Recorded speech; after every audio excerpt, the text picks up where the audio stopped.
서울시가 중구 세운지구 일대를 도심 제조산업 허브로 재생한다는 대책을 내놓은 가운데 상인과 시행사, 서울시 간의 갈등이 심화되고 있는 모습입니다.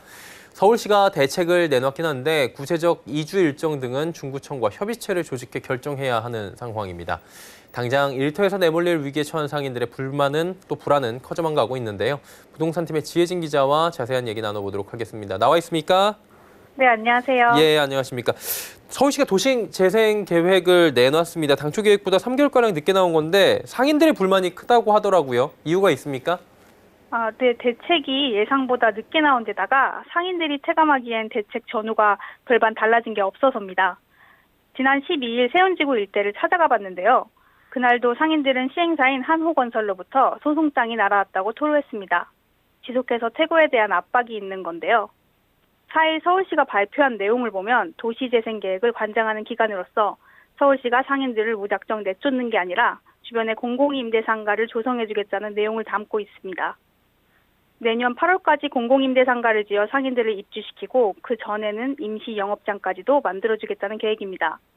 하지만 큰 틀만 내놓고 정작 언제부터 어떻게 이주를 하겠다와 같은 일정은 없다 보니 상인들의 불안감은 여전한 것으로 풀이됩니다.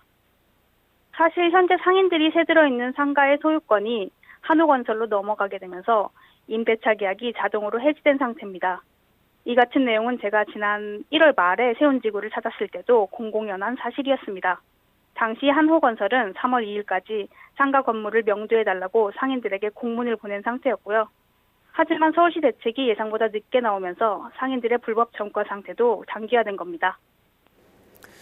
시행사에서는 일단은 빠른 추진을 위해서 좀 비워달라라고 한 것 같고요. 서울시는 큰 틀의 상황을 내놨는데 시하고 건설사하고 좀 엇박자 같거든요. 이유가 있습니까? 앞서 말했듯 가장 큰 원인은 예상보다도 서울시 대책이 늦게 나온 점입니다. 상인들에 따르면 서울시와 한호건설 그리고 중구청까지도 모두 손발이 맞지 않는 상태인데요.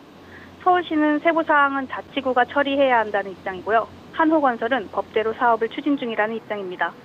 중구청은 대책 전까지 시행사의 퇴거 명령을 자제해달라는 요청을 했고 이제야 협의체를 마련한다는 입장입니다. 지금 시행사 한호건설 입장도 좀 들어봐야 될 것 같습니다. 지혜진 기자가 직접 건설사를 찾아가 봤다고 하는데 입장 뭐라고 하던가요? 네, 지난주 금요일 역삼동에 있는 한호건설 사무실에 직접 찾아가 봤는데요. 한호건설 관계자들은 언론 노출을 극도로 꺼리는 분위기였습니다. 한 관계자는 그동안 언론에 너무 부정적인 이미지로 비춰졌기 때문이라고 설명했는데요. 한호건설 입장도 이해가 되는 측면이 있습니다. 지난해 말에 나오겠다고 한 계획이 새해가 돼서도 안 나오니까 회사 손실을 최소화하기 위해 상인들에게 법대로 소송장과 공문을 보낸 겁니다. 한호건설 관계자는 처음에 사업에 뛰어들 때 이미 10년에서 15년에 달하는 장기 계획을 세웠는데 서울시가 손바닥 뒤집듯 사업을 전면 재검토해버렸다고 토로했습니다. 이 관계자에 따르면 사업이 지연되면서 회사가 본 손실만 한 달에 수백억에 달한다고 합니다. 이주를 희망하는 상인들에 한해서는 적절한 보상을 해줬다는 게 한호건설의 설명입니다. 물론 남아있는 상인들과 시민단체는 이 같은 행위가 을지로 일대 산업 생태계를 파괴하는 일로 보고 있습니다. 해당 지역은 서로 상부상조하며 유기체처럼 일하는 구조거든요. 이들이 제조 클러스터 조성을 요구하는 이유도 서로 다른 일을 하는 상인들이 가까운 거리에서 서로 도움을 주고받기 위해서입니다.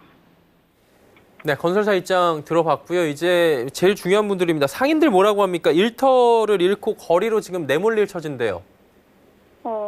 상인들을 돕는 시민단체의 경우 서울시가 내놓은 임시 영업장으로의 이주도 비현실적이라며 비판하는 분위기인데요. 하지만 상인들은 임시 영업장 이주 대책이라도 명확하게 나왔으면 한다고 이야기합니다. 아무래도 현재 상인들의 지위가 본의 아니게 부동산을 불법 점거하고 있는 상황이다 보니 그런 것 같습니다. 물론 상인들과 시민단체 모두 서울시가 제시한 대책 자체에 의문을 품고 있습니다. 기계나 금속 제조 공장은 장비가 무거워서 상가를 조성해도 1층밖에 입주할 수 없으니 서울시가 제시한 입주 가구 수와 실제 입주할 수 있는 가구 수에는 차이가 있을 수 있다는 지적입니다. 이주 일정 외에도 현재 상인들은 공공임대상가 분양가를 미리 명시해야 한다고 주장하고 있습니다. 상가가 조성되고 난 뒤에는 분양가가 터무니없이 높아질 수 있어서입니다.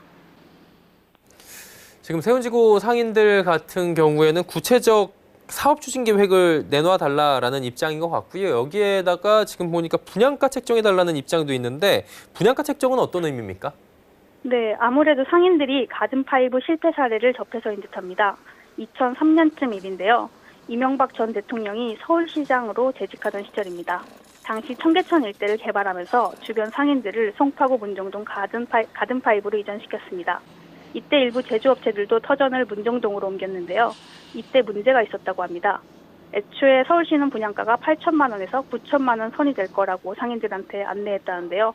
막상 입주가 다가오니 분양가는 1억 8천만 원 수준이 됐었다고 합니다. 이뿐만이 아닙니다. 청계천 을지로라는 거대한 산업 생태계를 떠나 문정동으로 터를 옮기니 작업에도 지장이 생겼다고 상인들은 설명합니다. 이전에는 바로 옆 가게에 가서 작업을 부탁하고 다시 자기 가게로 돌아와 작업을 이어가면 되던 구조였다면 문정동에서는 간단한 작업을 의뢰하러 을지로로 나오는 데만 하루를 꼬박 소모해야 했다는 겁니다. 상인들은 을지로 일대 제조단지들은 집적돼 있을 때 시너지 효과가 나는 구조라고 설명합니다. 결국 지금 상황은 추가 대책 필요한 상황인 것 같은데 중구청이 협의체 만들겠다고 했습니다. 서울시에서 추가 대책 있습니까? 서울시는 이미 대책은 내놨다는 입장입니다. 예. 구체적인 시행책은 관할 자치구에서 담당할 거라고 하는데요. 현재로서는 추가 대책을 내놓을 것 같지는 않습니다. 지속해서 상인들이나 시민단체가 요구하는 수밖에 없어 보입니다. 예, 오늘 말씀 여기까지 들어야 될 것 같습니다. 부동산팀의 지혜진 기자와 함께했습니다. 고맙습니다. 네, 감사합니다.